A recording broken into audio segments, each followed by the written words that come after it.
నీ కుటుంబాన్ని అత్యధికంగా నా దేవుడు గణపరుస్తాడు. దేవునికి స్తోత్రం కలుగునుగాక.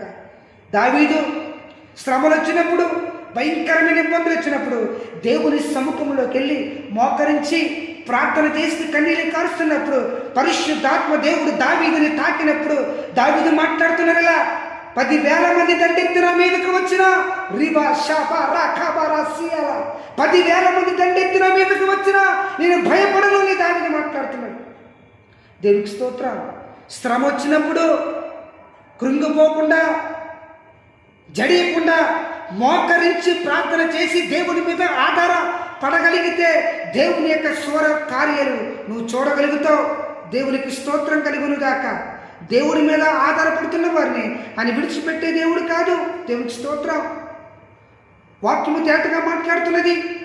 కీర్తనల గ్రంథం 32వ కీర్తన, భక్తిహీనులకు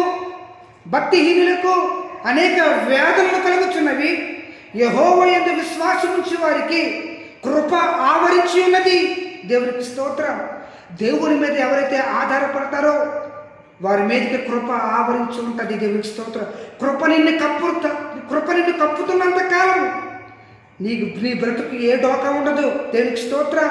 శత్రుని ఇంటి మీదకి రాలేడు, ఏ శక్తులు నీ ఇంటి మీదకి రాలేవు.